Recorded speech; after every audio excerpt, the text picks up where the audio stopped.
Because I have a prayer. It's because I have a prayer request. Okay. Maybe we'll be done. Oh dear. We're going live. Okay. All right. We'll do it after then.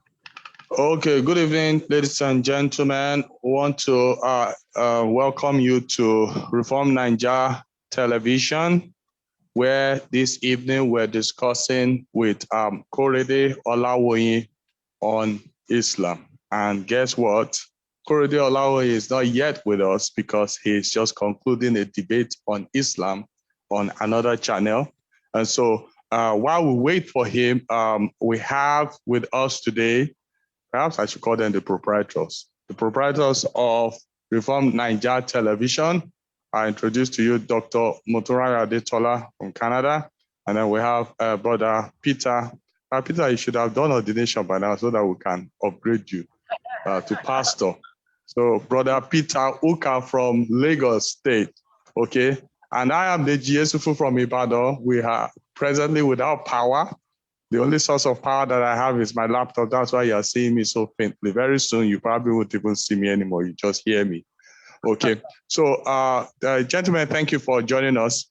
We're going to just probably wait another 10, 15 minutes on Korede Olawoyin. But while we're doing that, since these men are theologians and I didn't prepare them at all for what we're going to do today, I first of all want to ask Brother Peter, what do you think we will be hearing from Korede today, or what kind of questions do you think that you will personally want to pose to him and hear from him concerning his ministry to Muslims? Okay. For me, I'm still here.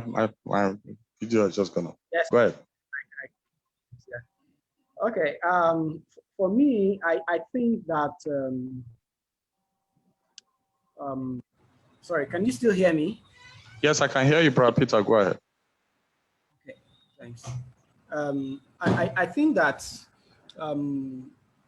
First of all, that we should. It's something we should approach.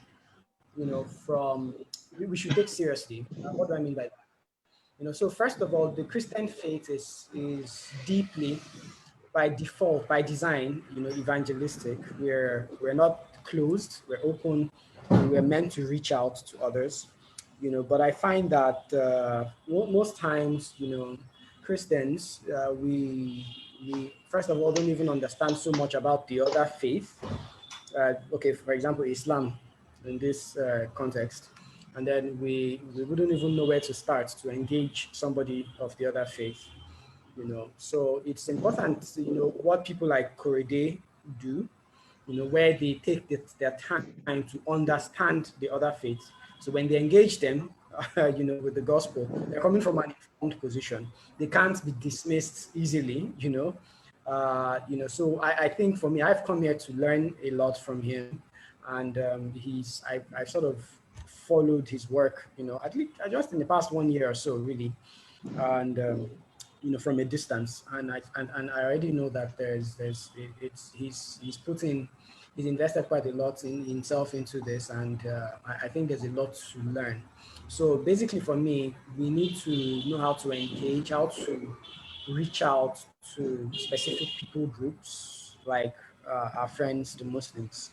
And understanding their religion is a key part of it, So it's something similar to different people groups other than Muslims.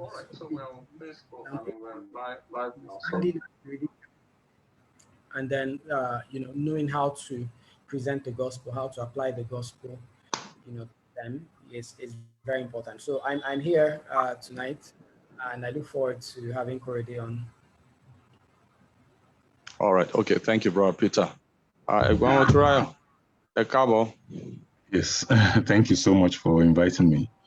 Yes, I wanted you to be around because I remember one time we were discussing this, and you did mention you were quite familiar with some Muslim apologists on the internet.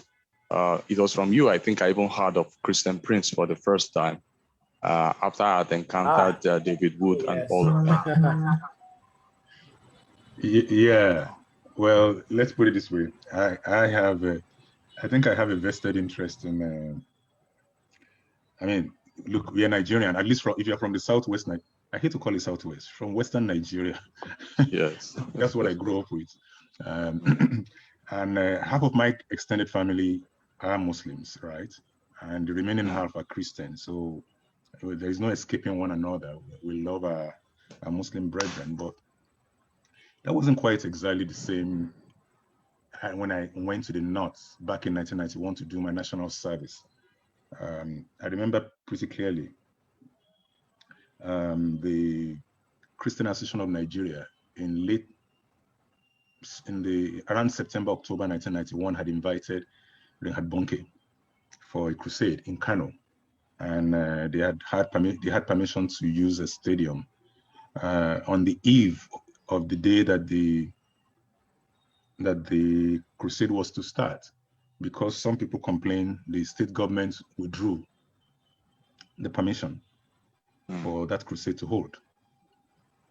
And the Khan went to the Catholic bishop for permission to use one of the school grounds, one of the Catholic school grounds, and the Catholics yielded. The only problem was that a riot broke out that same day, early in the morning that day. Christian churches were attacked, Christian businesses were attacked, Christian people were attacked. People died, hundreds injured. I'm talking of, you can Google it. Yeah, I'm aware of that incident because I was in Zaria then. Yes. Were you in Kano then, sir? I was in Katsina. Oh, Katsina. I was serving in a town called Kankia. Wow.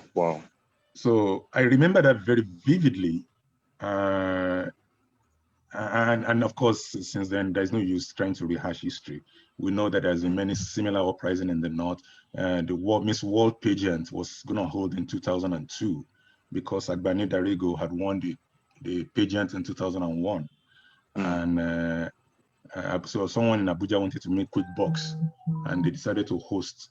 And before you could say Jack Robinson, Kaduna was already aflame. Churches being burned, people being killed, people being maimed.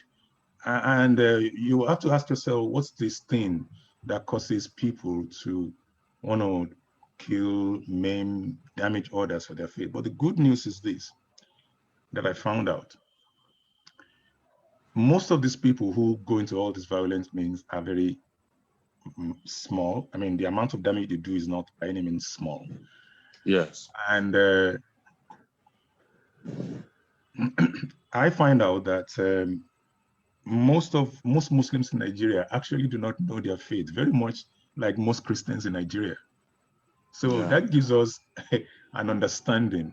That gives us a leeway to actually reach them.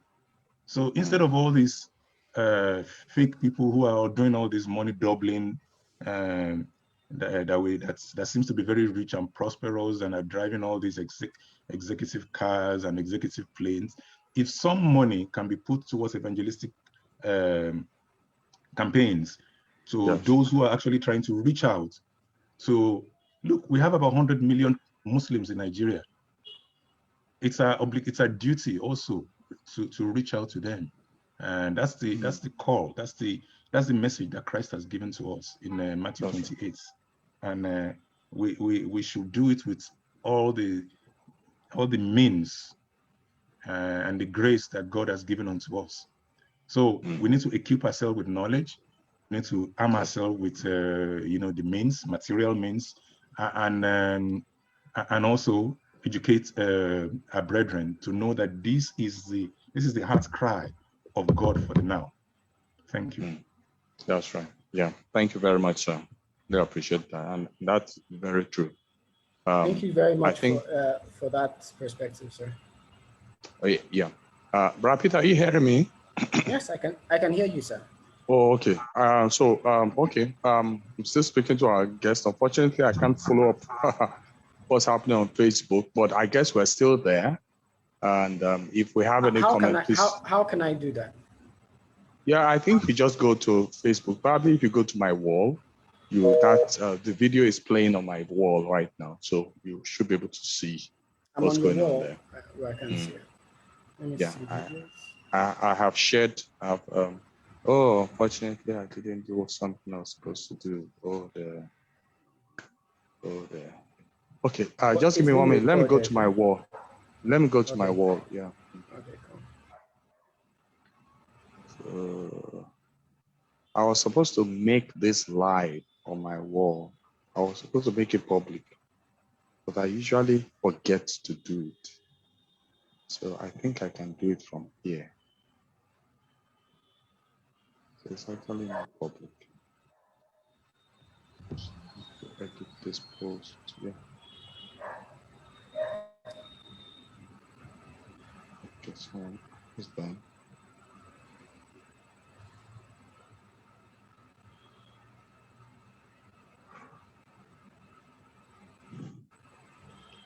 Okay, so we're public now. Let me just tag Brother Peter to it. Peter, okay.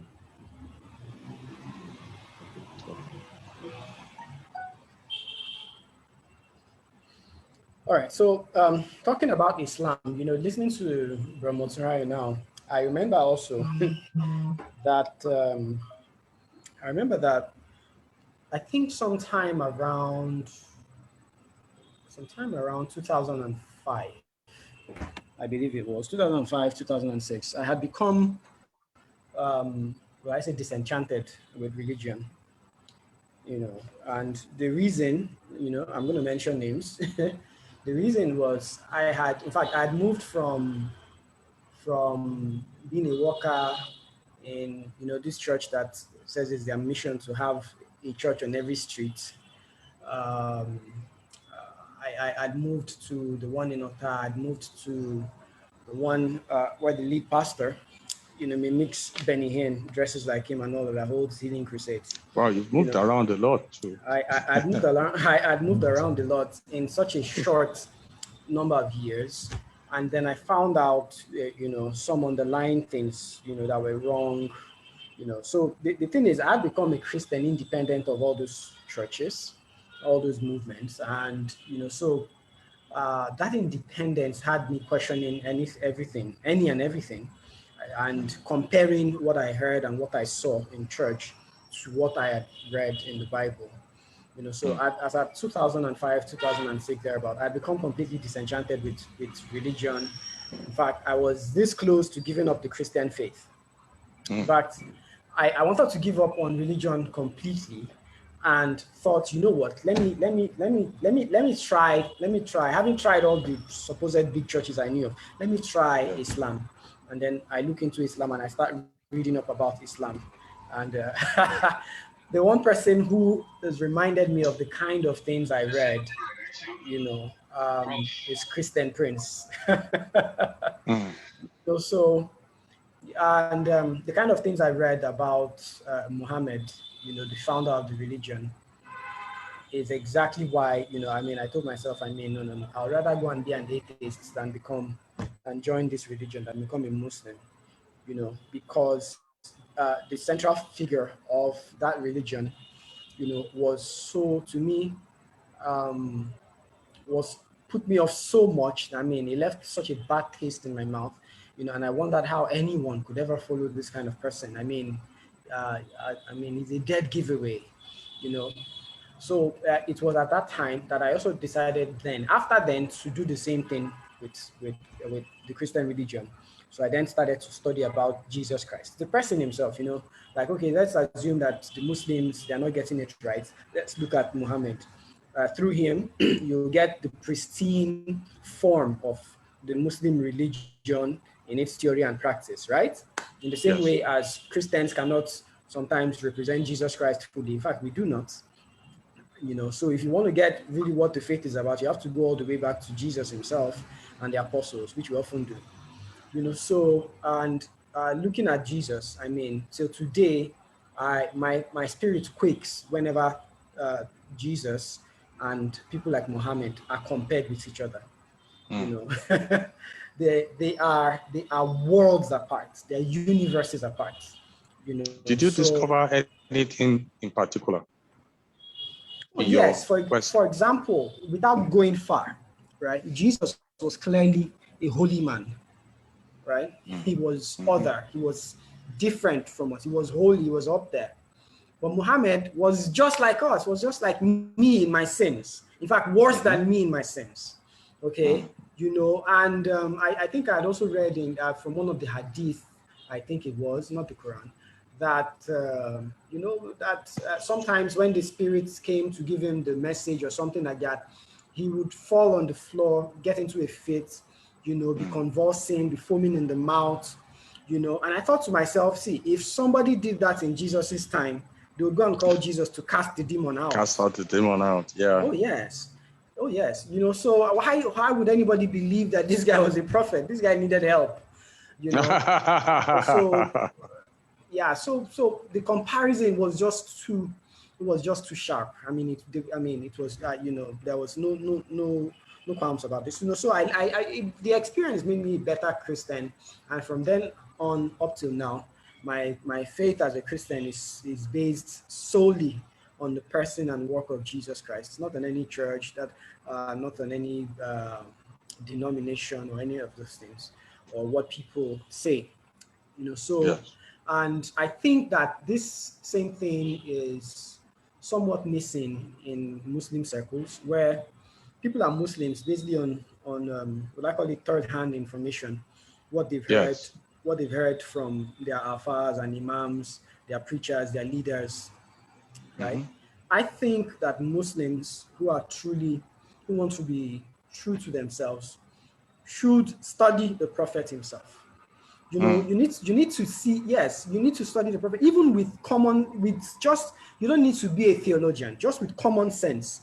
There are so many things that the man said and did that God in his mercy, I think, allowed to be like that, so that people can see through without even having an angel from heaven, or without even having scripture or having any special revelation. You can just look at this guy and see that there are way too many things off with this guy. You know, so, and I think Muslims, you know, in fact, even Christians, you know, who claim to be Christians, should study the central figure of their religion, you know, zoom in on him, spend time, invest quality time studying his message, his life. Thankfully, I think Muslims have way more to go on than just the Quran, right? So they have the hadiths, which would be like the Gospels, or, you know, epistles, you know, accounts of close associates of the Prophet or Muhammad, who knew him one-on-one. And, you know, in Bible times, eyewitness testimony was almost everything, right? It was everything. Definitely. Yeah, so these people, they saw him, and you know, and talking about Muhammad, he did so many things that were okay in Arabia of 1,400 years ago. Yes. Right? that was okay in that culture. In fact, some of the things were not okay in that culture, but he could get away with it, you know, because of the status of a prophet. For example, I think at a certain point he took his son's wife and conveniently got a message from Allah that that he should take the woman. Yes, as his adopted son's wife. His adopted son's wife. You know, and you know, so there's so many stories, and I thought that I would have Korede to I wanted, yes, and that's one of the things I wanted you to shed some light on that, because you see, in I probably never had that any kind of crisis of faith to maybe consider Islam or anything, but sometimes last year, when I was watching the debates between James White and Muslim apologists, I found out that there appears to be a stalemate between the two positions. Okay, White doesn't take the, let me use the word, dirty apologist or apology that David Wood and the rest do. Okay, White kind of is very, very respectful of the Muslim position, and we all should, you know, and he usually will counter them based on the veracity of their revelation. Brother G, I think your internet is really, really bad. Really? Really bad. You might want to, yes. Even on Facebook, the stream went off. It went off? But yes, it showed that your connection is unstable. but it seems like... Okay. I thought I have quite. Oh no. Okay, maybe I'll just allow for others to speak while I try to contact Korede. Egbon, do you want to comment on what Peter? Yeah, I suppose what you're trying to get across is that people like David Woods and Christian Prince are polemicists, and Dr. J. Smith. So they are not just apologists per se, trying to reason it out. They would also take the attack to the Muslim, they will also go on the attack, and sometimes that gets rough.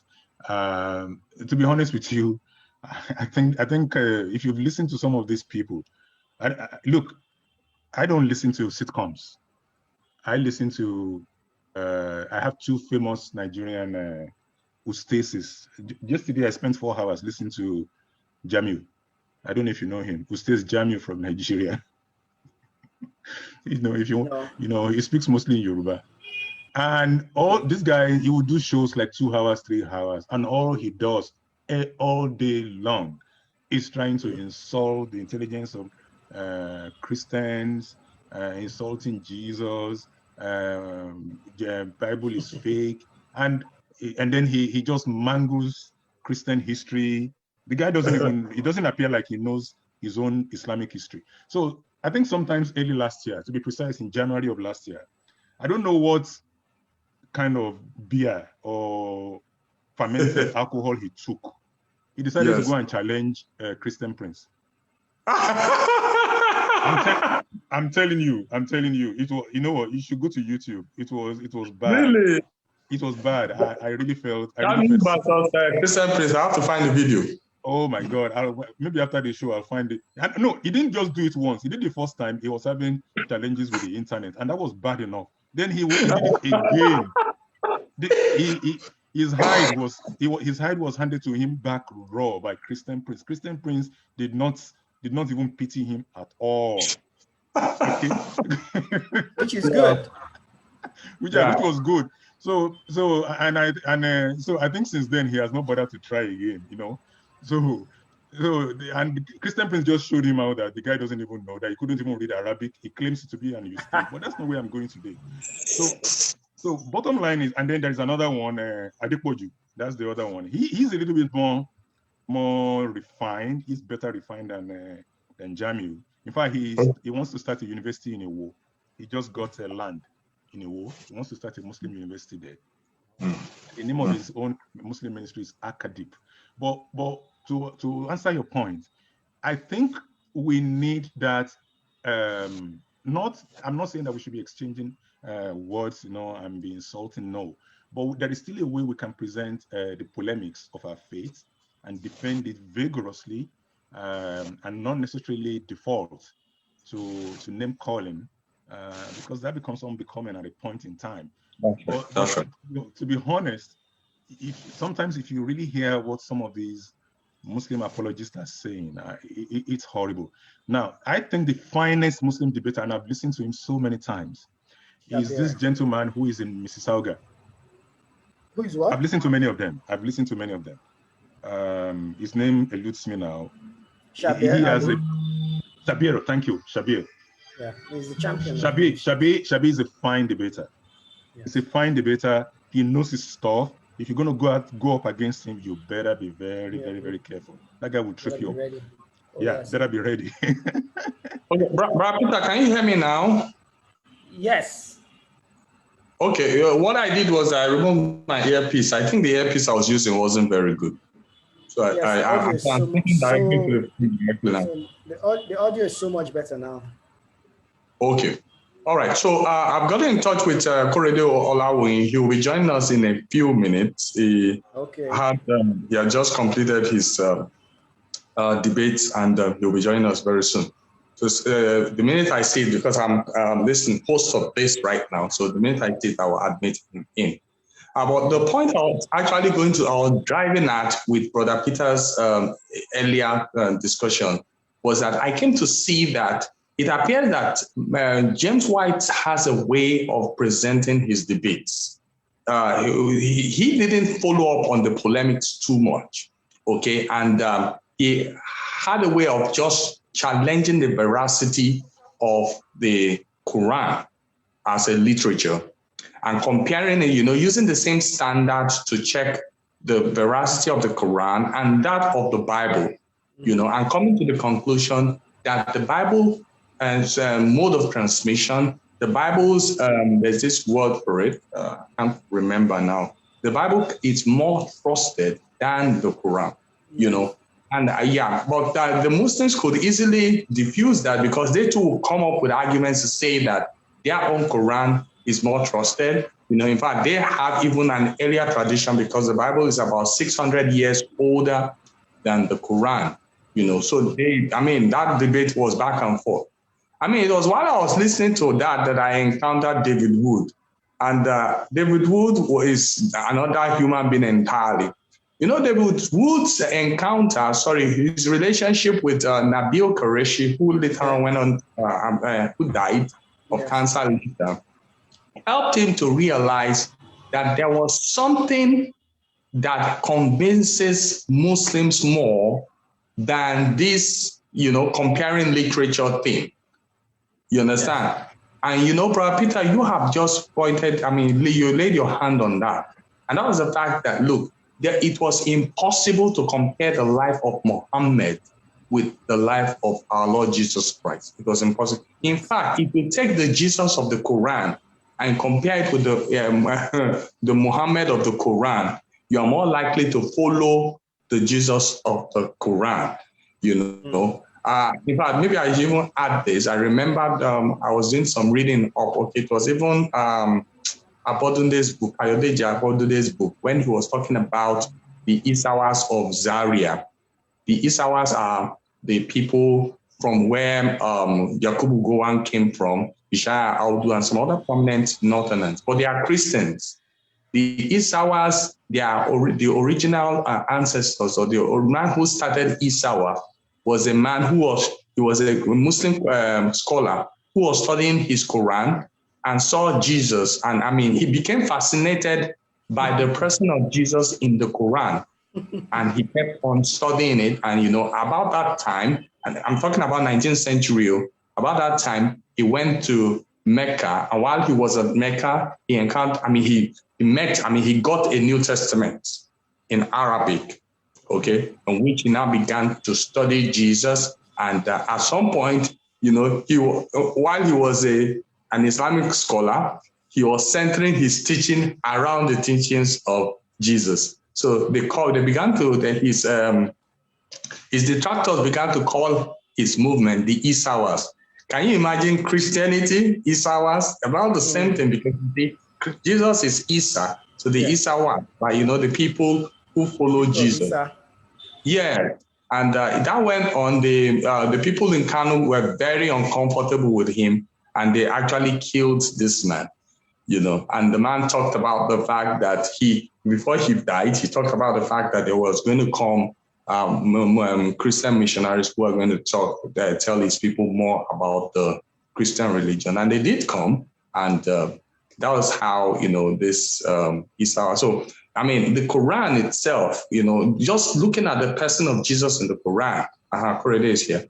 Looking at the person of Jesus in the Quran is more than sufficient, But by the time you now begin to even look at the history books, and Brother Peter, maybe Korede will use his mouth because he is the one that is an evangelist to Muslims. But honestly, the things I came to learn about Muhammad, that was what led Nabil Qureshi to renounce Islam, because he was wow, how will a Muslim or so-called prophet say this? Okay, so gentlemen, thank you for hanging out with me for 30 minutes.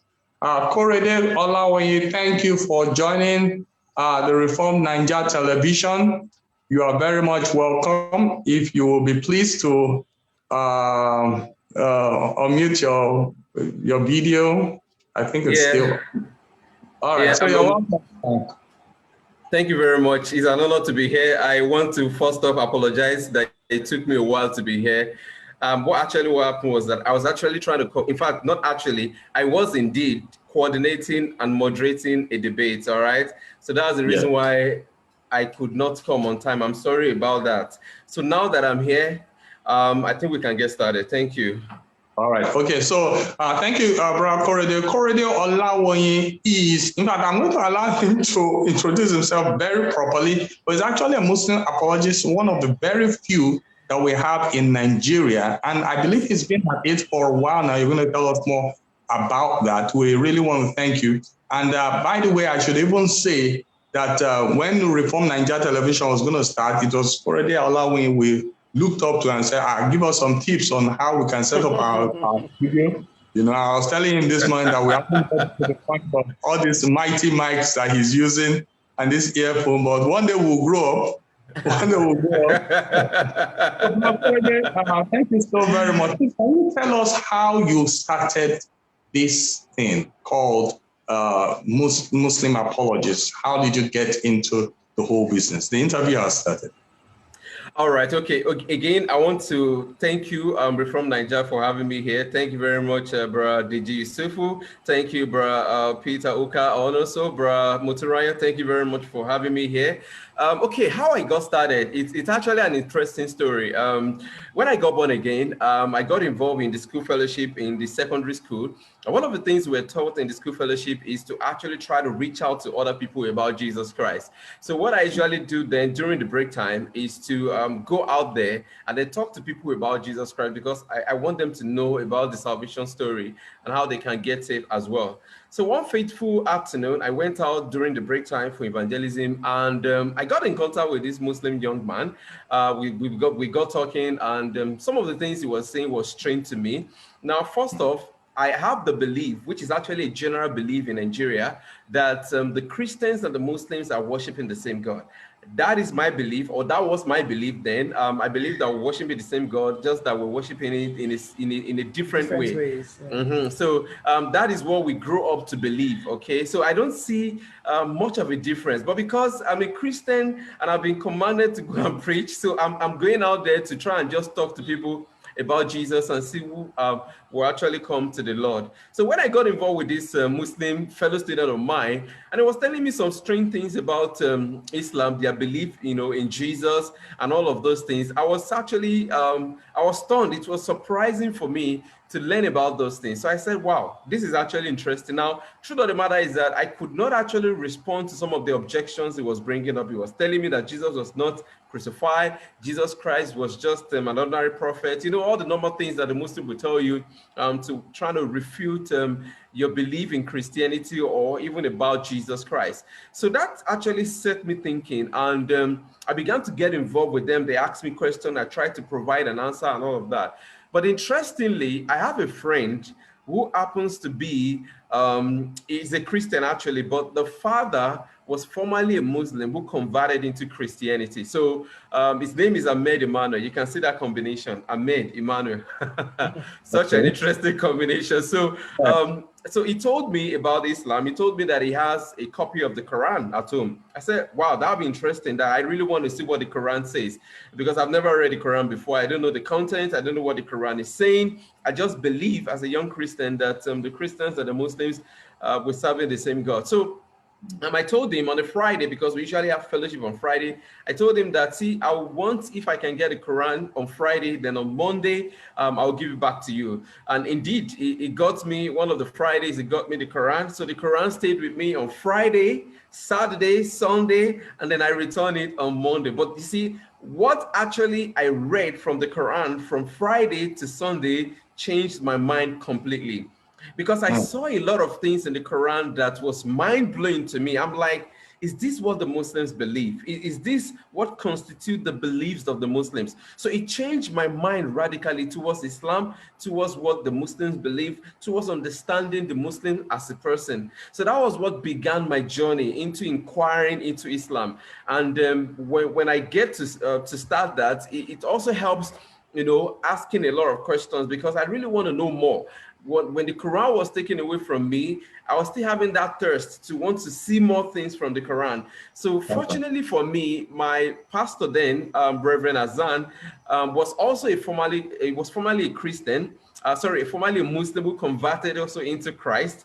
And during you see, all of these things, I believe they weren't by mistake. I believe God was just putting all of these things in place for a particular purpose. So usually we will have Bible studies on Tuesdays, prayer meeting on Fridays, but I was always looking forward to Bible study because I love doing Bible study. Even before I began to engage with the Muslims and all of that, I love Bible study, want to know more about the Bible, want to know more about my God and all of that. So one day he actually invited me to a particular program, which was actually hosted by an ex-Muslim too. It's a program on the Sharia and all of that. But see, again, in that program, another Christian who is actually ministering to the Muslim, I'm talking about Evangelist Isangudo Akaga, he was also invited to that program. Okay, so when I went into that program, I learned a whole lot. There was this particular question I've been asking for a while. I've not really gotten an answer to it. In that program, that question was answered, and that also launched me into another dimension of apologetics. In fact, you know, Evangelist Isang is actually much into debating the Muslims. All right, he goes to the mosque to debate the Muslims, in the open street to debate the Muslims. So that was how I got involved with Love a Muslim Ministry. So when I got involved with Love a Muslim Ministry, it was a practical approach to ministering to the Muslims, because we don't just sit down to talk about Islam. We don't sit down to talk about what the Muslims believe. We go out there in the street, we engage them physically, we have a dialogue with them, we have a debate with them in the open streets, all right? And then we have people coming out to ask questions and all of that. So that was a practical experience for me in engaging the Muslims, and apologetics also follows suit, all right? So that was the beginning of my my journey into apologetics, my journey into ministering to the Muslims, and every other thing, like they say, is history. Wow. Thank you, brother Korede. Brother Peter and Uncle Motura, please, what I did was I muted your video because our guest is our main person. But you have opportunity to ask questions. If you have questions now, you can just go ahead. If not, I will just keep throwing them. And then I will probably not be able to ask you. Hello, are we all there? Yes, we're here. I am here. Okay, so I'll probably not be able to see this. So if you have a question, you can just interrupt me or this thing and ask the question. Do we have any question now, or I just go ahead? I think let me throw one to Bro Korede. Okay. So I guess you've been doing this for a while now. What are the main challenges that you continue to encounter in your outreach towards with the Muslim on the one hand, and also and the attitude of fellow brethren to the kind of work that you do? Okay, thank you very much for that question. That's a beautiful question, and I'm so grateful you asked that question, sir, because, in fact, let me start with the brethren before I talk about the Muslim. Now, I want to say that we encounter more challenges, opposition from the Christians than the Muslims. Now, that might sound, that might sound shocking to you. I can affirm that would be right. Please go ahead. All right. Now, that might sound shocking to most people listening to this. They will be like, but the Muslims are the one we're trying to reach out to. So the Christians are supposed to join us as brethren. We come together and we reach out to the Muslims. So, but, you know, the reverse is the case. We have a lot of opposition from the Christians because the Christians don't see the reason. Most of them, they do not see the reason to engage the Muslims. They do not see the reason why we should tell them about Jesus. And sometimes, most of the time, in fact, most of the time, they believe that the Muslims have been predestined to go to hellfire. So you don't need to talk to them. You don't need to waste your time. I can remember a particular seminar we were having. This is just one out of many. A particular seminar we're having. And after that seminar on how to reach out to the Muslim, the reason why we need to reach out to the Muslim, trying to raise up the compassion level of people towards the Muslim, why you should pray for them and all of that. A minister had to come outside during question and answer session, and he said that why are we wasting our time with the Muslims? I mean, these are people that have been predestined to go to hellfire. Why are we wasting our time with them again? Yeah. That was after we had a seminar teaching people on why you should reach out to the Muslim. All right, these guys need to be pitied. You need to reach out to them. You know, they're heading towards hell, and you need to talk to them about Jesus and all of that. He still come out to ask that question and say, why do you need to talk about these guys? I mean, they are clearly predestined to go to hellfire. Okay, they are children of destruction. So why are we even wasting our time? on them. Wow. And I also remember you see, one of the things that we do when we try to reach out to the Muslim, probably via debate, sometimes if you're going to be doing debate or we want to have a program in a particular vicinity, one of the things that we do is to try to sensitize the church in that particular locality. Okay, we try to tell the churches, okay, we're having a program like this, we want it to be involved. So we notify them via letter. Sometimes we go to visit and all of that. So I can remember this particular one. I was the one that took the letter there, and I went to this particular church, one of the most popular church in Nigeria, and went to the Department of Evangelism to drop the letter. Now, immediately the person that I dropped the letter saw the letter. She looked at me and said, "Why are you looking for trouble?" Why are you looking for trouble? I mean, trouble is actually right there sleeping, and you want to go wake up trouble for yourself. Why are you looking for trouble, young man? Now, I can understand what she's talking about. I can understand that what she's saying is that, hey, do you want to get killed? Do you want to get destroyed? You're still a young man. Do you want to kill yourself? You know that these guys you're trying to reach out to, they usually say the Muslims are violent, the Muslims are this, they are that. So why do you want to engage? Why did you just leave them? All right. And we've gotten this kind of response over and over again. Now, if that is the only kind of response we get, maybe we can just say, well, our Christian brothers are going to understand and all of that. Sometimes we have been labeled to be an occultic group just because we minister to the Muslims. Really? There's a particular pastor that actually told one of our member of the ministry that, see, you guys are occultic people. All right. For that particular ministry that you're engaging, you want to be ministering to the Muslims, you want to be debating with Muslims. I mean, what kind of ministry is that? That's an occultic ministry. Get out of that kind of ministry. All right. So we have had a whole lot. We've had a whole lot. Sometimes I remember when I'm taking letters to churches, they will receive the letter, acknowledge it. This one I can still remember. It's fresh in my memory right now. I went to this particular church, gave them the letter.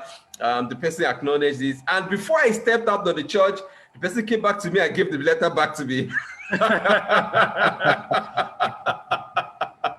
So there's a lot of opposition. I can remember one saying that, well, you guys are working for God, but you're not working with God. I mean, they blacklisted us and say we are not Christians. So there's a lot of opposition coming from the Christians. Sometimes when we try to go to the church, try to tell them, see, come out for evangelism, bring out the evangelism department, let them learn how to reach out to the Muslims and all of that. If let's say we send out about 10 letters, hardly would you get one to give a response. And these guys are receiving our letters, but they will never respond, okay? And sometimes they attack us also physically and say, hey, you guys are not Christian, we don't want you here, go out of this place.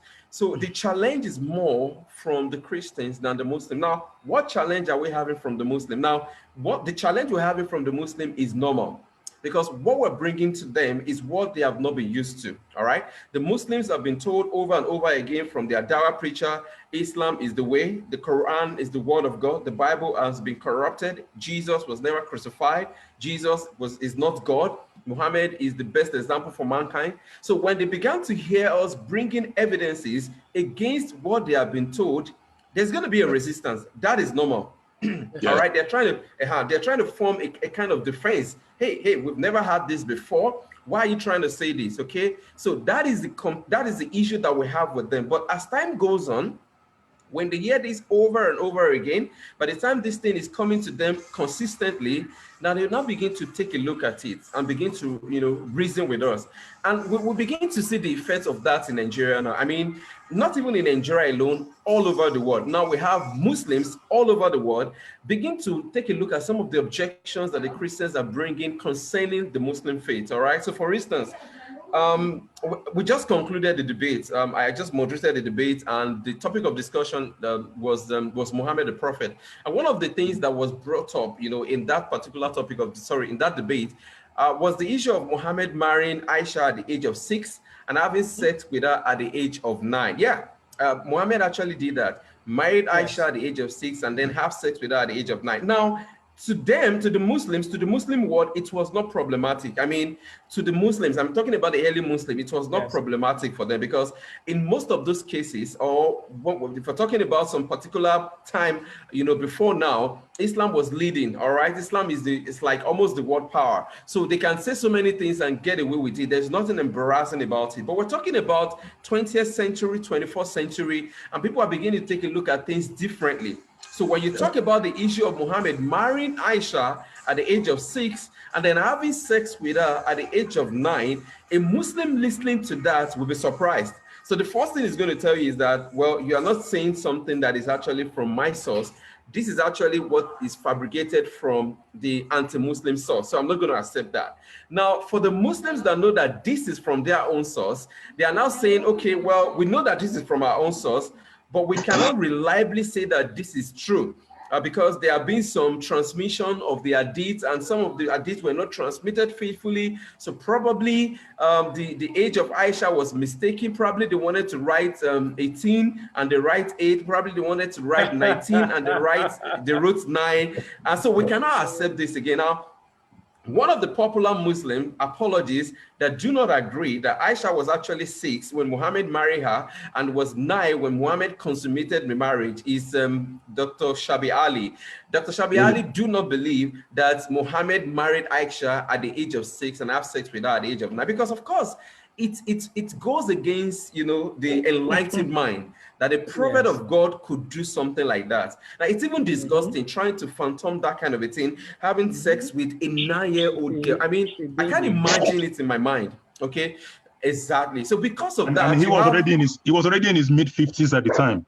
Exactly. It was about 54 then, 54. Okay, so you can imagine now the dilemma the Muslims are having if this is presented to them. All right, so it's either they accept it and say, yes, the prophet did it, there is nothing wrong about it. All right, some even they bring about a lot of theories. Some says that, well, you see, the girls of those days, they matured early. It's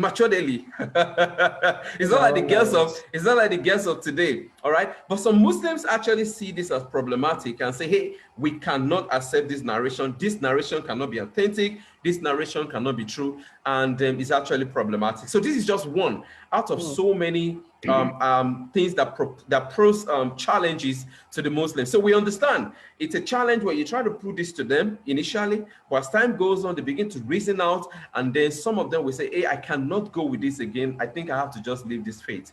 And some of them become atheists, and some of them eventually come to Christ. So that's the challenge that we have with the Muslim, which is actually a normal challenge. Wow. Brother Korede, I hope you guys are realizing we have an encyclopedia here, and we don't. We can't exhaust this. This program is not going to be enough to handle him. So I'm going to give Brother Peter the opportunity to ask his question now. But I wanted to ask you. You kept referring to this matter of a ministry you have. You didn't mention that you have a particular, I mean, you've mentioned something like Love of a Muslim Ministry. Would you like to tell us something about the ministry, the organized system that you have? You may not need to mention names, but the organized system you have in reaching out to Muslims here in Nigeria. All right, so okay, let me just talk about Love Your Muslim Ministry, since I've mentioned it initially. Love Your Muslim Ministry is actually a ministry that is dedicated towards reaching out to the Muslims and also training the Christians on how to do that. So basically what Love Your Muslim does is that apart from reaching out to the Muslims through debates, because now one of the effective ways, before I began to talk about other things, one of the effective ways of reaching out to the Muslims is through the debate. Now you can reach out to the Muslim one-on-one. It's actually very effective, very good. But then when you have a debate, a dialogue, the Muslim come en masse, okay? They want to come and listen to what you have to say. Even though most of the time, they want to come and see a Christian grilled. They want to see a pastor grilled. They want to see a pastor crucified and a pastor exposed and won over. Because, you know, down through the ages, this is what has been happening. You have, you know, Muslim scholars coming out and say, hey, if you're a Christian, you really know about your faith, let's have a dialogue, let's have a debate. And most of the time, the attitude is that of, we're going to expose you. We're going to show that you don't know anything. And that is what has been happening in Nigeria for a while now, with the likes of, you know, you have Ustaz Jami Adegunwa, you have Adepoju, you have Moritado, that is an Igbo Muslim. And, you know, there's so many of them, all right? There's so many of them. Bra Peter, are you an Igbo person? I am. I'm surprised. I know that I've heard of Igbo Muslims, but I've never, ever met one. Or met anybody who knows one. They're very rare. Wow. Well, this is an information for you, brother. They are growing in numbers, and you have some of them who, yeah, you have some of them who are malams. Some of them are gone to Hajj. Okay, so they are growing, brother. Yeah. In fact, they have a community on Facebook, Igbo Muslim, a community on Facebook. Yeah, they're really growing. Before you joined us, I had already mentioned my good friend Jamiu Adigunwa. Okay. And actually, I made a passing reference to Adepoju too of Acadip, who is actually starting a university in Iwo. Yeah, that's true. And that's actually, true. I spent about 4 hours listening to him yesterday. I don't watch comedies. Jamiu is my comedy. Because no, seriously, no, you need to listen to that guy. When he goes into Christian history, he mangles Christian history. Exactly. He doesn't know even the Islamic history. And then even his Islamic theology too. I mean, why he calls himself, and I told the story of how he took himself to Christian Prince and how twice in January last year, and how Christian Prince mangled him. There's a problem I have though. You know what? I noticed that Jamiu and Adepoju, they don't want to have you guys on their platform anymore. I think it's because they're just scared. They are scared of you guys. They don't want to have you. They don't want to have you. So what they would rather do is they will go and grab somebody in Sele or somebody in Kerubu. That's what they do. Seriously, I've been watching them. They will go and grab one, not even the pastor. They will go and grab one brother in Sele, one sister in Kerubu, and then they will put them on the stage. And then, because they know the Bible more than these people, not that they interpret it well, but they know the Bible, they will just do an amalgamation of scriptures, and then they will confuse this poor brother and poor sister. And then this one will be flabbergasted. And then you will have their followers saying, Allah Akbar, Allah Akbar, Allah Akbar. Exactly. It was from David Wood that I learned that there's a way that the Muslim presents his argument. He doesn't have to be coherent.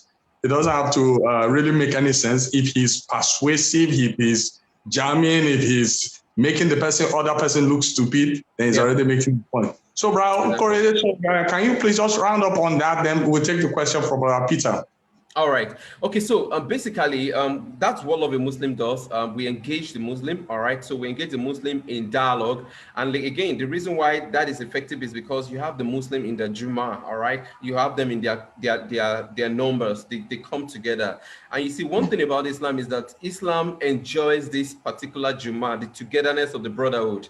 All right. That's why most of the time when you hear a Muslim talking, even though he's a person, is talking as a person, you hear him saying we. All right. So that thing is actually there. That community of the brethren is actually there. So when you single him out of the community, it's actually a problem for him. So they like to go in community, they like to go in group, which is why it is good to reach out to them in group. Also, it is good to reach out to them individually as well. So the two are actually effective, both the group and individually. The group will actually introduce them generally to the concept of what you're talking about, because now you can reach out to a whole lot of people at the same time, okay, during the debate or the dialogue.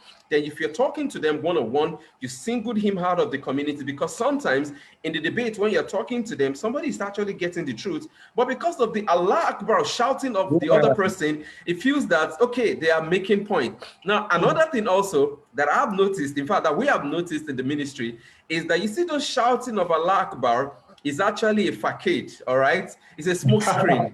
It's actually a smoke screen, because deep down within themselves, by the time they go home individually, they struggle with this. Let me give you an example of what I'm talking about. Now, I was in the bus one day, and I had the opportunity of meeting one of the Dar preachers. I wouldn't need to mention his name, but then we got talking in the bus. And, you know, since it's a public bus, you are not the only person there. Myself and himself were there, and then you have other people there as well. And fortunately enough, you have some hijab sister in the bus.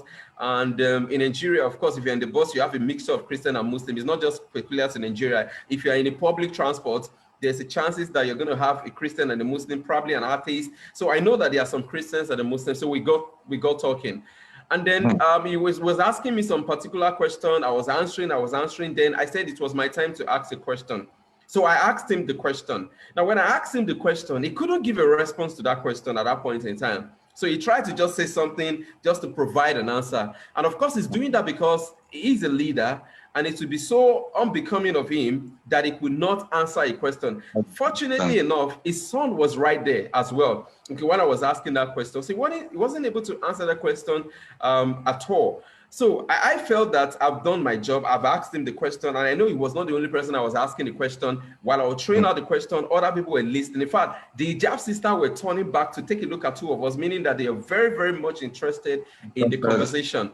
Now, when I threw out the question to him, you couldn't believe it. 1 week after, he called me on the phone and said, "Hey, Korede, I've gotten an answer to that question. I've gotten an answer to that question. I've gone to go and meet my imam." In fact, he was still with the imam while he was calling me. Really? I'm telling you. And he was trying to provide an answer to that question. But unfortunately, he couldn't still provide an answer to the question. Now, what am I trying to say? In a debate, when we're in a debate ground and you see all these Muslims shouting, Allah Akbar, Allah, all of those things, we know it's a facade. Because they are trying to do that to push out the tension that is going on within. All right? They don't want to be cold. They don't want to be cold. And when it's one of those things we notice during the debate, you can see in the eyes of some of these Muslims that the thing is actually entering. All right. And some of them don't shout, while some of them will shout. But at later time, those ones that are shouting, they are going to make inquiry. What this guy said, is it true? He quoted the verse of the Quran. Is it true? He quoted some things in the Hadith. Is it true? Now, I'm able to say that the version of Islam that Jamiu is actually propagating today, that's Ustaz Jamiu Adegoa, is propagating today, is as a result of the so many years of interaction he had with apologists like us. And that's the reason why he had to create that version of Islam. Because initially, when Ustaz Jamiu engages Christians, they don't quote the Hadith to him.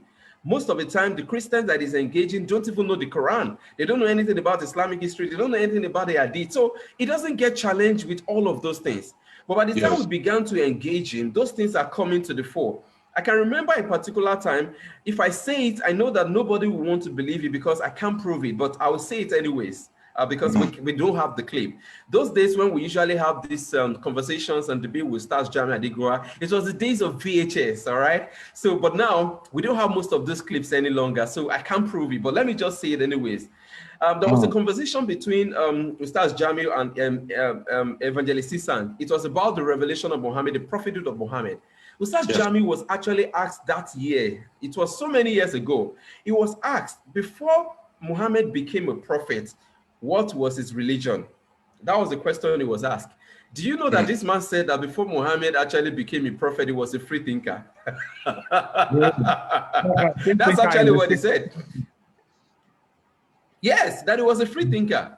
Now, if we could get a clip like that out to the open, I know that Jamiu too, Ustaz Jamiu would be like, okay, maybe it was a mistake that I made there, I shouldn't have said that, but that was what he said then. And that was at the earliest stage of our debate with him.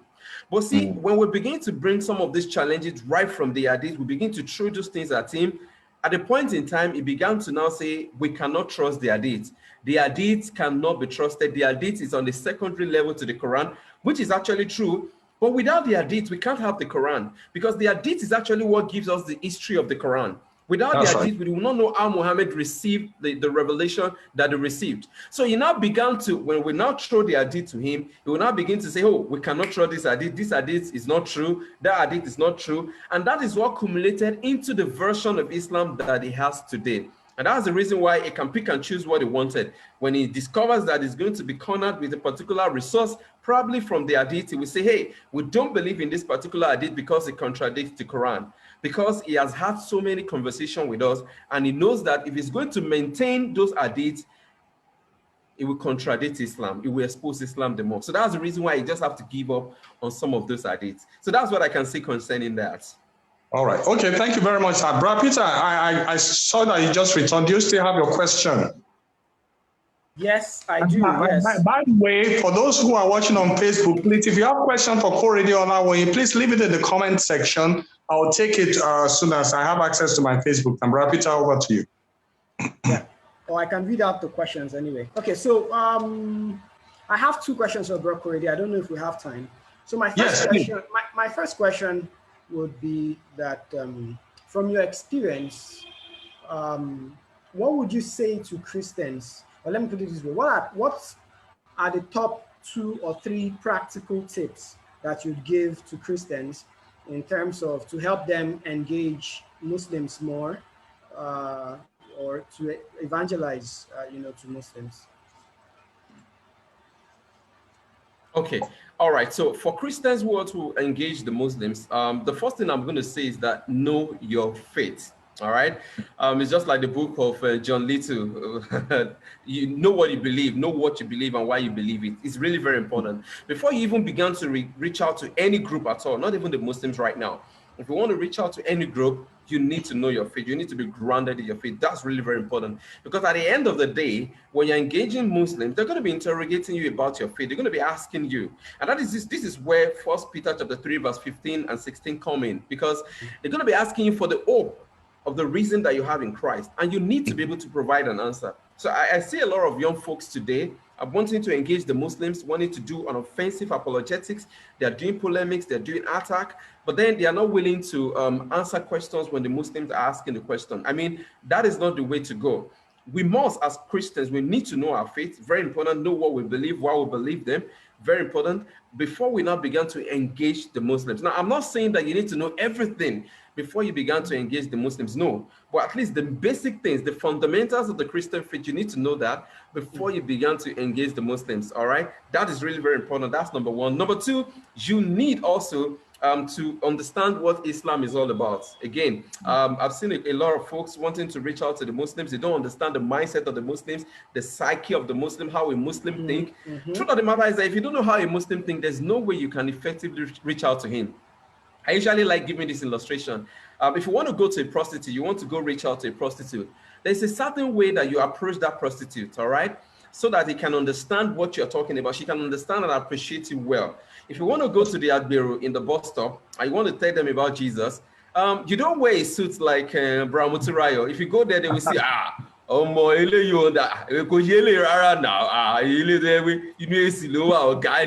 understand? So when you approach them, they will not really understand what you are saying because you're not on the same level with them. But then if you are going to them and you're also doing like, to Alibaba, when you begin to use their language, they will appreciate you better. They say, this guy understands us, all right? You understand us, and then you will flow with them better. So when you're going to a Muslim, you need to understand his mindset. You need to know what he believes, what he thinks. Because if you don't do that, what you're going to be doing is to talk to that Muslim. You will not be able to communicate to him. All right. So, for instance, you're going to be telling the Muslim, well, you see, for God so loved the world, and he sent his only son to come and die for us, and all of that. Now, what you are telling that Muslim at that point in time is you're just giving him an information. You're not communicating to him. He doesn't understand what you're saying because as far as it's concerned, God does not have a son. As far as it's concerned, Jesus was not crucified. All right. So all these things are really very important. The psyche of a Muslim needs to be understood. You need to understand him, and then that will help you to communicate the gospel message to him. So what I'm saying in essence is that when you understand the Muslim, you'll be able to customize the gospel message. You're not watering it down. No. You're customizing the gospel message to reach out to him specifically so that he can understand what you're actually saying. So that's really very important. Understanding the psyche of a Muslim is really, really very important. Now, the last thing I'm going to also say is that for you to reach out to the Muslim effectively, you need to love him. Now, I see a lot of hate from some Christians towards the Muslim. They don't even want to see them. I mean, they see these guys as, people that have been, they are fire people. They are hellbound. So there's a particular Christian who was responding to Evangelist, and when Evangelist is saying, okay, so we want to reach out to the Muslims. So the guy is saying, the pastor was saying, okay, I don't have time. Okay, well, if you don't have time, can you even pray for them? And the pastor responded by saying, I don't have time to pray for any goddamn Muslim. So when you don't love a Muslim, the pastor said that. Yes. When you don't love a Muslim, there is no way you can reach out to him. I mean, you can't reach out to him. But when you love him, it will compel you to reach out to him. You want to pray for him, all right? And that will help you to communicate the gospel message in a loving manner. Now, on my Facebook wall, you have a lot of Muslims coming in there. Some of them come in there to abuse me, but verbally they say, "Hey, Korede, you are crazy." Some of you have been to my wall, so you see the kind of abuse that they rail on me. Now, if I don't love them, I'm also going to return the favor. And when I'm doing that, the devil is happy because the gospel message will not be communicated anyways. So it's going to be the battle of, okay, my head is this, you to your nose is this. And at the end of the day, the devil is going to be happy and say, well done, continue, bravo, that's what I want. All right. But by the time you overcome the hatred with love, at the end of the day, they discover that, see, this thing that were, trained against this guy is not working. They will not use it any longer, all right? And at the end of the day, the gospel message that you have for them is what eventually will prevail and will be communicated to them. So those things are really very important. It's very important that we understand, our faith better, really very important before we engage them. It's very important that we understand the psyche of a Muslim, and it's also very important that we love the Muslim. Okay, so these are just few out of the things that we need to have in mind before we begin to engage the Muslims. Yeah. All right. Okay. One trial. Sure. Yeah, thank you. Thank you so much for that. Now, just to address something you said just now, like that pastor who was using that incendiary language to talk about Muslims. Got them. I think it comes from a particular place that, we have so many churches, we have so many people who are Christians who don't even understand the gospel. Sorry to say. I mean, you know what I'm talking about. Let me give you an example. I wasn't thinking about it, but just last night, I slept and I woke up late, and then I saw a discussion on Facebook and I joined. It seemed Franklin Graham said Jesus will have taken the COVID shot. Okay, and somebody, and then people started insulting him. That why would Jesus take it? What Jesus would have done is he would just have healed everybody who has COVID instead of taking the shot. So it was a general blog. It wasn't the blog of my friend, but because a friend had written a comment there along those lines, he was very nice. But so I said to him, I said, but Jesus in the main didn't come to heal. He came to give the gospel. Okay? Proto-Evangelion, Genesis chapter 3, verse 15, the covenant with Abraham given in Genesis 12, verses 1 to 3. And then I went on and explained it to him. Then he understood, and I gave, I said, the gospel is, go to Romans chapter 1, verses 1 to 4. That's the gospel. Now, Jesus did heal in the course of doing that. In fact, he didn't heal everybody. The Bible tells us that at the time. And then he didn't heal every pain. He said the tower fell on some people. It was the time he was around. He didn't prevent that from happening. But anyway, I explained this thing to him. But where I'm going is this. You could go to church in Nigeria for 52 Sundays a year, and all you will hear is your business will prosper, you will not get sick, and all this nonsense.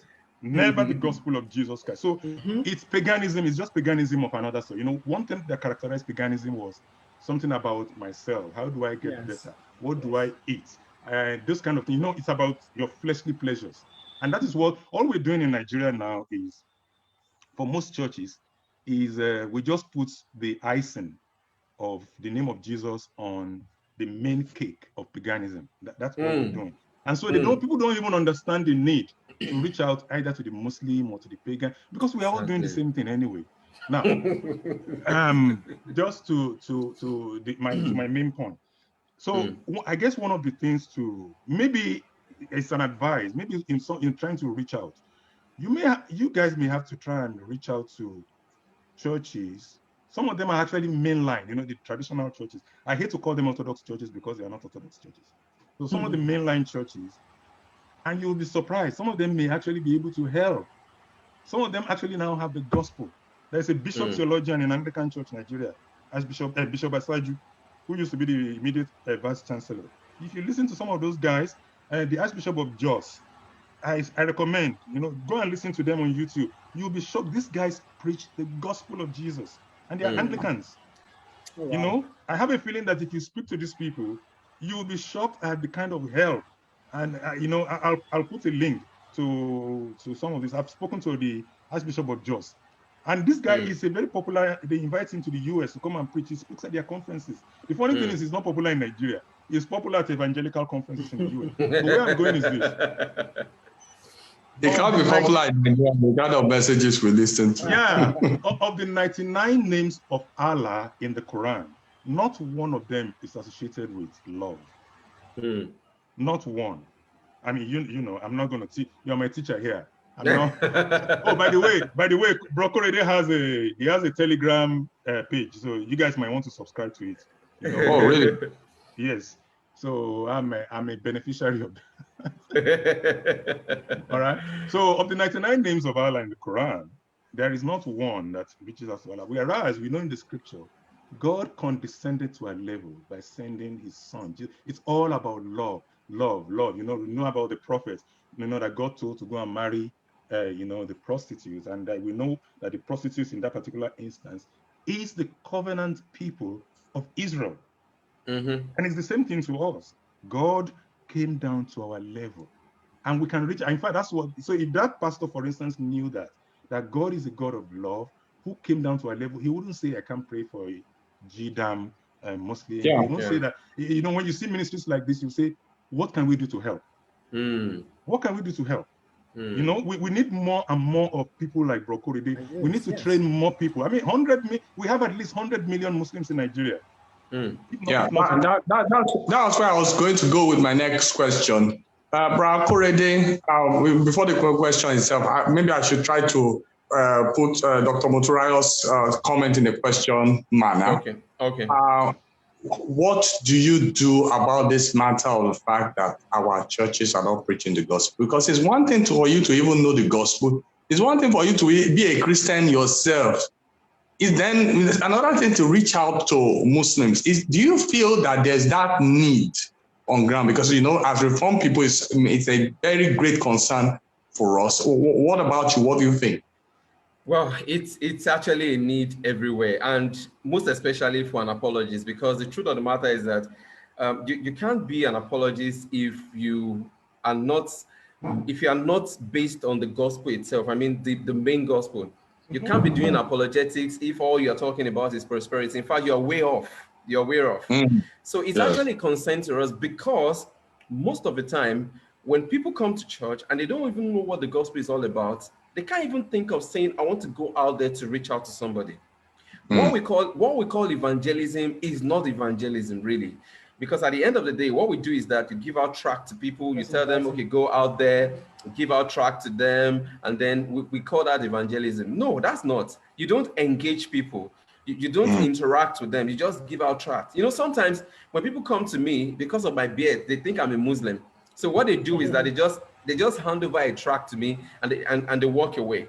You know, I engage a particular woman in the bus one day. So she was giving out tract to everybody. That was on a Sunday. I was just coming from church. So she was giving out tract to everybody. And because of my beard, if I pretend to be a Muslim, you can't argue otherwise. So she gave out tract to everybody. And I also collected the tract, and I began to challenge her. I asked her questions about Jesus, the personality of Jesus. So how are you sure that Jesus was crucified? And then she was telling me, the Bible says so. Then I keep pressing. I was asking her the questions that the Muslim will ask her. And at the point in time, she couldn't answer again. She said she does not want to argue the word of God. I said, we're not arguing. I'm only asking questions. All right. So now there are some men in the bus who noticed what I was doing, and they feel that let us come to the rescue of this woman. They were Christians. So they want to come to the rescue of the woman, rescue her, and then answer my question. At the end of the day, they are the one I started engaging, and the woman, they are the one that I eventually engaged, and the woman kept quiet. She wasn't saying anything again. Whereas she was the one that started the conversation by giving me a tract. So what it means is that we have a lot of Christians who do not even understand what it means to be a Christian. It's a challenge. It's a challenge. These are the kind of Christians that will go into the program of Yusuf Adekoju and then Jami Adegoa, and they will easily fall for Islam. Okay? So if we have Christians who actually understand what Christianity is all about, I tell you, brothers, you already know about it. We don't need to be talking about evangelism. We're going to take the bull by the horn. In fact, we would have relegated all the lies of the Dawa preachers in Nigeria, such that if any Dawa preacher is going to be engaging any Christian, even if such Christian does not understand what Islam is all about, at least he'll be able to defend his faith, because he understands what his faith is all about. So it's really a challenge to us when we see a lot of things happening in the church. See, sometimes you go to church on a Sunday and the only thing you hear is not uplifting. It's not uplifting your faith, rather it's bringing it down, because you don't hear something that is about the true gospel, things that you listen to on TV. I mean, you listen to a preacher and the only thing they are talking about is how you are going to be rich, how God is going to bless you. And the question I ask myself is that what is our assignment on this earth? I mean, if we're busy with this prosperity thing and all of that, what has God assigned us to do? What is the reason why God has allowed us to be on this earth? Everybody have an assignment. So if we're busy with all of this thing, and sometimes I also get so, sometimes when I see things happening in the church, I say to myself, God, these people, this congregation, they deserve more than what they are getting. Yes. They deserve more than what they are getting. Some don't even know their left from their right. Sometimes we pray, God, my enemy die. Whoever is actually, I mean, if you're on an assignment, God has given you an assignment to do. God has given you a ministry. He's going to take care of your enemies for you. I'm not saying the enemies are not there. He's going to take care of those. He's the one that created you in the very first place. He knows the very things that you need, even the enemies that you don't even know about. He's going to take care of those enemies for you. But then if we are preoccupied ourselves, we preoccupied ourselves with one enemy day and night. We major on minors. Exactly. You know? Day and night enemies. How do you discover God's purpose for your life? How do you know what God actually wants you to come and do on this earth? So it's really a problem, it's a challenge. And what we try to do is that we believe that when we inculcate people into apologetics, it's something I've seen happen. When we bring them into apologetics, they began to see the problem themselves. All right. So it's a journey. Yeah, it's a journey of self-discovery for themselves. So they began to discover that, oh no, this is not the gospel. Oh no, this is not the gospel. So they began to grow in the Lord. So that is the only hope for us in that particular regard. All right. Okay. Thank you, Brother Peter. I'm going to take your question next. But Korede, Olawoyin, I think that sometimes we Christians also underestimate the religion of Islam. I'm talking about their commitment. There was a story recently that was published about the death of David Oyedepo's mother-in-law. And that story actually took me. Somebody wrote this very long WhatsApp, I think it was on Facebook also, message, which he talked about how this woman was committed to her religion, despite the fact that Oyedepo ensured that her own sons did not help her in old age, you know, and ostracized the sons and even her husband or something. I can't remember the main story. No. So yes, her husband is Oyedepo's father. So Oyedepo's father also converted to Christianity, you know. And Oyedepo at the point said that if you don't convert to Islam, you are going to die in poverty. And there is a sense in it that the woman actually died in poverty. Where I'm going to right now is this. Number one, there's this strong commitment to religion. You know, it's not a falsehood. You know, when Muslims are practicing their religion, they are not doing it half-heartedly. There are many committed religious people in Islam. That's on one hand. Then the other one, which I discovered, is this, that a person can be very committed in Islam and even in Christianity and still do not know the God and Father of our Lord Jesus Christ. I don't know whether you have seen that perspective and how do you respond to it? Because I mean, this is somebody who chose to remain in Islam, died in her religion despite her poverty, you know, but she didn't know Christ. So how can we transcend religion to come to a living faith in Christ Jesus? Amen. After that, Brother Peter, you put your question, sir. All right. So one of the ways we can get this done is to institutionalize teaching. And you know, this is actually what has gone wrong in the church. We don't have teaching any longer in the church. What we do is to preach about this, preach about that. So one of the ways we can correct this is to start with teaching. All right. And when I'm talking about teaching, I'm not talking about recycled teaching. I'm not talking about teaching that does not have substance. I'm not talking about teaching that does not transform life, teaching that does not change anything in the life of a Christian. I'm talking about teaching that help a Christian form the life of Christ within himself. Because when that is done, religion will die. It will die gradually. Okay. We have a lot of religious Christians too. Okay. We have a lot of religious Christians. In fact, most Christians that I know of believe that some Muslims will also go to heaven because of, you know, the act of religiosity. I saw some Christian telling me that you don't need Genesis, to say that. Prophet Genesis Oladili, remember? Ah, yes. the man that said, whoever actually speaks against Islam is demonic, all right? Well, he's not the only person, you know. Apostle Sulaiman also said something like, Islam is a peaceful religion. I remember he said that early last year, that he said Islam is a peaceful religion when he was speaking against ISWAP, ISIS, and the rest. You know, he said he knows, he has read the Quran multiple times, and he knows that that the Quran would not allow for what they're actually doing. So I actually did a video in response to that to show him that, see, these guys are actually doing what they are doing, and they are giving references from the Quran for what they are doing. So we need serious teaching in the church, because this is actually what will make religion die. You see, an average Christian wake up on the Sunday morning, tomorrow is Sunday, wake up on the Sunday morning and take off the Bible from his shelf, dust it, and go to church. It has become a religious thing for him. There is no life experience. When he goes to church, he's not transformed.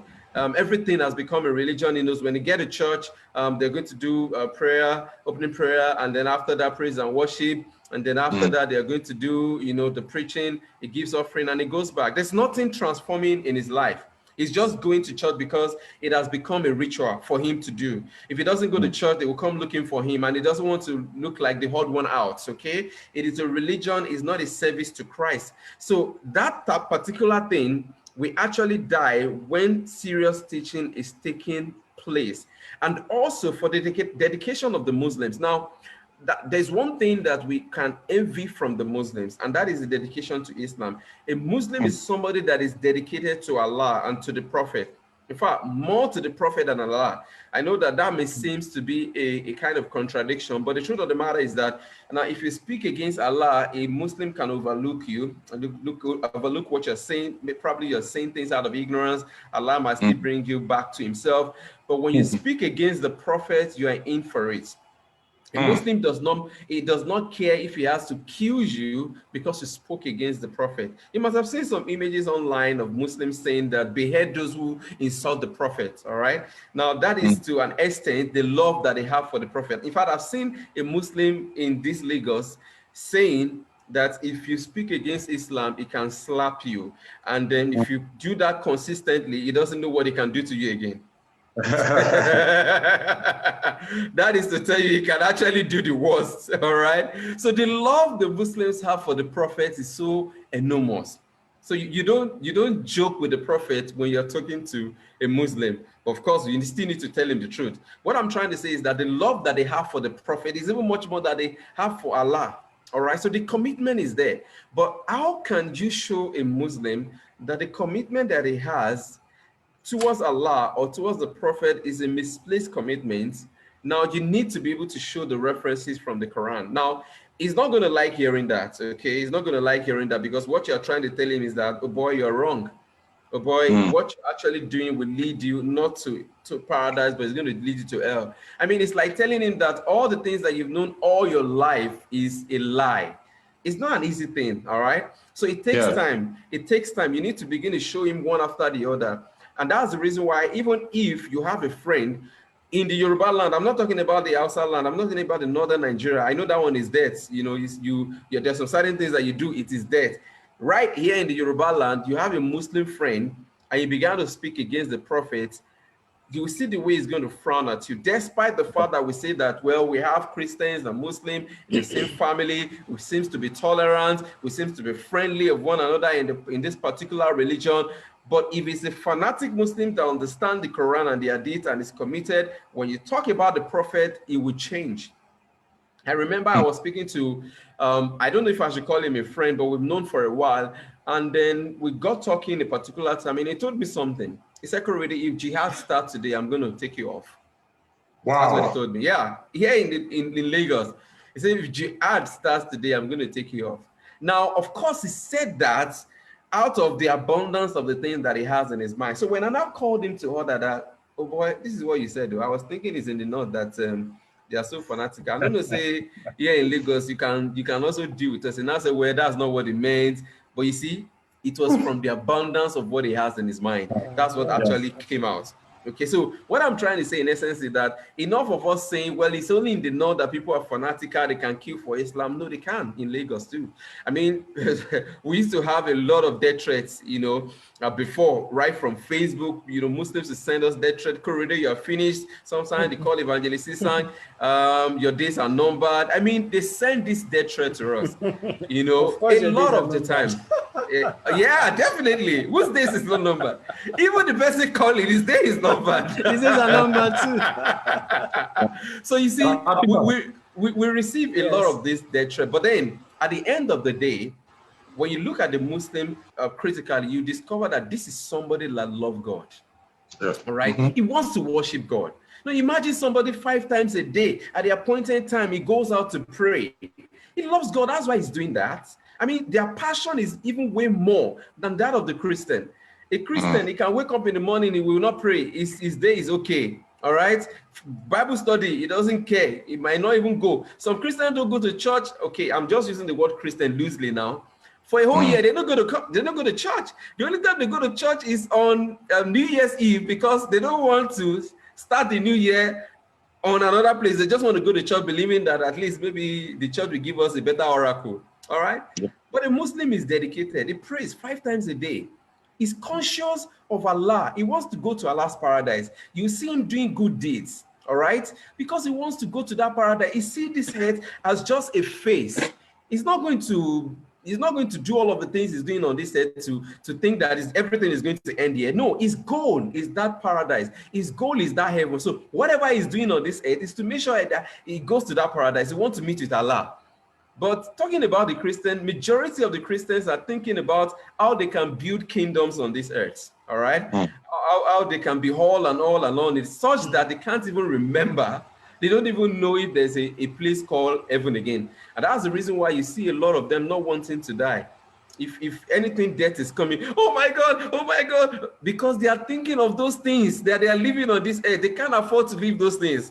All right, they are not seeing the great beyond, the relationship they're going to have with God in the great beyond as the most important thing. All right, and there's a song that says that we Christians, we don't want to die, but we want to go to heaven. I mean, how do you do that? I want to your question, please. Okay, so before I ask my question, I just wanted to comment. When you were talking, Korede, yes, sir. When you were talking about how that teaching, we don't have teaching. That one thing that has to change is, in fact, I have a lot of comments on things you said, but to save time, I'll just try to summarize that the teaching of the Bible, the teaching of the gospel has to become central again. So yes, so I completely agree with you. It's something that I find very heartbreaking in church. Yeah, I mean, in church circles today, where we just go there to hear, I call it cotton candy preaching, where they just preach sweet things. In fact, I heard about a big mega church on the island where they hold 5 services, and the preaching, in quotes, is only about 15 minutes per service, because 1 hour sharp they finished, and that everybody moves out to new. There are 5 services. I mean, they can't waste time teaching or preaching anything within 15-20 minutes, and it is all this, your week is going to be great. Somebody tell your neighbor, that kind of thing. So there's no teaching, proper exposition. Open the Bible and teach. Sir? Yeah, I'm with you, sir. I'm with you. Huh? I'm with you. I'm listening to you. Okay. All right. So, Korede, yeah. So for me, I agree that the preaching. In fact, one of the reasons why we. It seems we're losing Brother Peter. Okay. Is that listen? And this is. I think it's my internet now. Yeah. Yes. Your internet is not very stable. Okay. Okay, we can see you now. Just back. Okay. Yes. Yeah, I think you're back. Okay. Now. So my second question would be to Bro Korede. Sometimes when you talk to because I like apologetics too. I don't do it at the level you do, but it's something, Lord willing, with time one would get into more and more. So when I talk to some of our brethren, and I try to encourage them about apologetics and having to defend the faith and all of that, you know, one of the responses I get is that it's a waste of time. I mean, what's going to come out of it? Why would I go and be arguing with somebody? Why am I debating somebody for? You know, why would I go and engage this person, such and such a person? You know, so my question to you is, in years of doing this, what fruits have you seen, you know, that we can all draw encouragement from? Oh, great, great. I've had it. I've had that a lot of times. I mean, people ask me, Korede, okay, so you guys have been engaging Muslims, you guys have been doing apologetics. So what is the result of all of these things? I mean, are people really converting and all of that? Now, the reason why most of the time people ask that question is because we live in a world today where people, especially the Christians, they want to see results. All right. Yeah. And mark the word results in quotes. A result can come different from, okay. So they want to see results. Now that thing is actually problematic. Now, have there been results really? Have there been results in ministering to the Muslim, in doing apologetics? I want to say yes. I'm going to be giving you a couple of examples.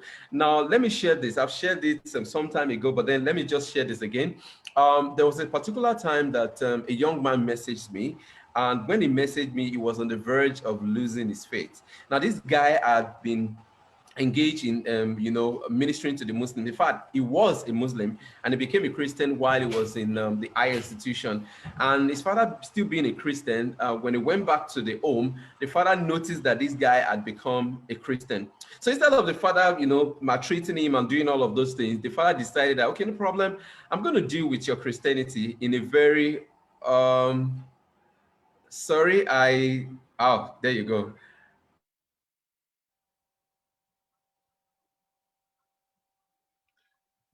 It's okay.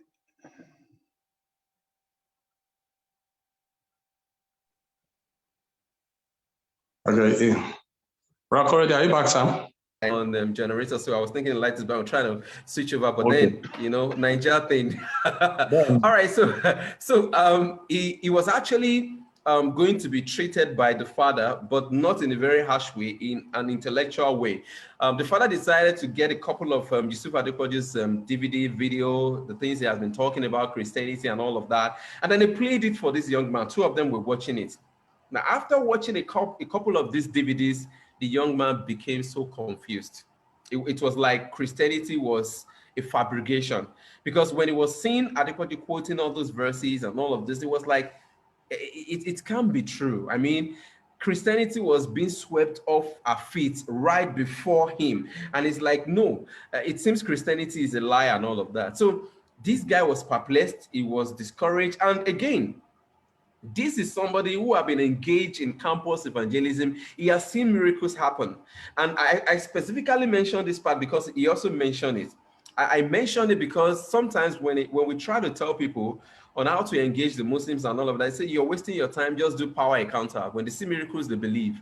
I want them to know that, no, even in Islam, there is miracle. You might say it's counterfeit, but it's miracle. There is a particular sheikh in Ghana. It's called Sheikh Salawatiya. Sheikh Salawatiya conduct deliverance services in Ghana. Wow. All right. Yes. You will begin to pray for a woman. I will still try and get the clip. This man, we have a lot of people line up for him, towards him. You will see them bringing jerry can. He will bless it. Then he will begin to perform deliverance. You see him lay hands on the woman, and the woman will say, no, the demon will say, I won't come out. I won't come out. Cast out what name? What name does it cast out the demon? Of course, in the name of Islam, it doesn't use Muhammad. It doesn't use the name Muhammad specifically, but you know, it began to chant. You usually chant these Arabic words and all of that. So what I tell people is that if you are trying to use miracle as an excuse not to engage the Muslim, then you're not going to go far. Because at the end of the day, they also have some sort of miracles right there. They will tell you that what you guys have there, or what you're calling miracle in Christianity, is fabrication, is lie. They don't even believe it's miracle. Okay, they believe you guys are magicians. Okay, so this guy mentioned it because he actually seen miracles happen. But even when he has seen all of that, his faith was under fire. Okay, his faith was under fire. He was began to doubt Christianity. So he decided that he was going to go to YouTube to learn more about this Yusuf Adepoju guy and then probably become a Muslim. While he was doing that search, It came about one of my video where I refuted Yusuf Adekoju on some certain points. So he watched that video and it was refreshed. It was like, wow. So there's somebody refuting this guy too. And then that was how he came into my inbox and they began to narrate all of these experiences to me, that this is actually what happened. Adekoju said, he said that, and it's like he's going to believe Adekoju. He doesn't understand if Christianity is true any longer. I took my time to explain some of those objections. He was able to get an answer. And today, Lord willing, the guy is still in the Christian faith. Now, how would that happen if not for the works of apologetics? And that is just one example out of many. That is just one example out of many. All right. If I'm going to be giving you references, there's so many of them. There's a particular young man too who is actually on the verge of becoming a Muslim. Way back then on Facebook, I usually do series of talks. Now, when I say talks, not a video talk, text. So for instance, I can say this week, we're going to be talking about the deity of Christ. Okay, so on Monday, I will just put a write-up there. I will say part 1. On Tuesday, I will say part 2. On Wednesday, part 3, you know, on and on and on. So for 5 days, I'm going to have an exposition. I'm going to either on Christianity or Islam. I usually do that consistently every week. Now, even before the week goes by, so on Saturday, I'm going to tell them this is what we're going to start doing on Monday. So it's like a systematic thing. People are usually looking forward to it. So this young man was on the verge of becoming a Muslim on a particular topic of discussion. So I know that is by divine providence, like the Calvinists will say. The young man came to my wall and then he saw a particular topic. This topic was going to lead him to come into Islam. So he saw this particular topic. I was treating this particular topic. That topic was what helped him because I was able to explain. Personally, I don't know what topic he was talking about because I was just doing my own thing. I don't know how it's affecting people. Okay, so that particular topic was actually, he got the clarification on that particular topic, and that was what saved him from becoming a Muslim. Wow. And this same brother is vibrant in the house of the Lord today. Now, how about Muslim coming to Christ? It has happened a lot. There's this young lady on Facebook then, Aisha by name. This lady is very vulgar, very anti-Christian. You know, she will abuse us, say a lot of things. But at a particular point in time, because we begin to bring out things about, you know, Muhammad, Allah, and all of that, and she began to write some certain things on our wall. She said, "But is this thing really true about the Prophet of Islam? Is it true that the Prophet of Islam actually did this?" Initially, when she was asking those questions, the Muslims were providing answers. They were providing answer. But at the point in time, they now discovered that she's asking this question because she could no longer believe that the Prophet of God could do this. So when they now discover that this lady, it seems she's coming out of Islam completely. At the point in time, she just renounced Islam. She says she's no longer a Muslim. On Facebook, this is one Muslim lady that will attack Christianity and apologize for Islam on Facebook. We know her very well. At the point in time, the account was shut down. We didn't hear anything about her again. We don't know what happened to her. Wow. So what I'm trying to say is that a lot of things are happening. A lot of Muslims are coming to Christ. Of course, some of them might come to you and tell you about the story. Some might not even tell you anything. About 2 or 3 weeks ago, somebody came to me and told me via WhatsApp that he has left Islam. Okay. So I don't even need Muslims to come to me and tell me, okay, I'm no longer a Muslim and all of that. I don't need that actually, because I know that it happens. And because of the places that some of them live, it will be very problematic for them to come into the open to say that this is actually what is happening. And that's the reason I'm saying that I don't need Muslims to come telling me that Muslims are converting as a result of the apologetic work. Yusuf Adekoju is the biggest evidence to show himself and Ustaz Jami Adegunwa are biggest evidence to show that the Muslims are reverting. They are coming out of Islam. Years ago, when Yusuf Adekoju gets to know about us, he had to tell his Muslim brethren, his followers, to block us on Facebook. Why? Because according to him, it took him 2 hours, 2 good hours, to reconvert a Muslim lady back into Islam because the lady was gone out of Islam after listening to the jargons that Islam and Korede are talking about. All right, we have actually hit 1 hour. We have hit 1 hour. I want to ask Korede how many more minutes he can grant us, because we had a little delay. But okay, I think the truth of the matter is that I think we could do this some other time, because truth of the matter is I'm tired. I just came out of a 1.5 hour moderating debate. By very early tomorrow morning, I'm going to a far place. So I need to take a rest tonight. So I would, if you can actually grant me the opportunity to leave. We're going to excuse just one thing to say. One thing to say to Bro Korede is, you see those rebuttals that you do, those short one, 10 minutes, 20 minutes. I think you should focus a bit more and do them, because it's good. It's you are doing it tailored to our Nigerian environment. I have personally taken some of them and shared them, like the one you did, as a rebuttal to the Sele guy, the Genesis guy. The one you did the one you did for, what's it called? The one you did for, what's his name? That loudmouth DJ, or what's his name? Pastor Freeze, or whatever he calls himself. Oh, Daddy Freeze. Daddy Freeze. And then the one you did for Suleiman. When they say these outrageous things, and then you come out and you put the Quranic text, and then you give the hadith, and then you marry it to what the Bible actually says. It's sort of it's done for our context, and I think just leaving them there on YouTube, on Facebook, on all the social media. You know what? By what you just said just now, what did you call it? Our Calvinistic word. Our Calvinistic word. Yeah. That God will make people who are actually asking these questions to come across them. Yeah. And you will be shocked at who is going to come across them and get challenged, and maybe even seek more questions and approach you or approach other people with knowledge about this kind of things. Thank you so much. You're welcome. Okay. Thank you. Thank you, Korede. So for those who are watching us on Facebook, we have quite a number of people who have been watching. We've been speaking with Korede Olawoyin. He has this wonderful ministry outreach to Muslims. And you could actually check him up on Facebook and also on YouTube. On YouTube, he's Seasoned Apologist on YouTube. From what we have on ground right now, we have not concluded this interview. So we're going to be pleading with Brother Korede to join RNTV again, myself, Brother Peter Uka, and Uncle Moturayo to speak to still discuss on Islam. There's so much to still talk about, So right now, we're going to bring the broadcast on Facebook to an end. I'm going to plead with Korede to just hang on a minute as I do the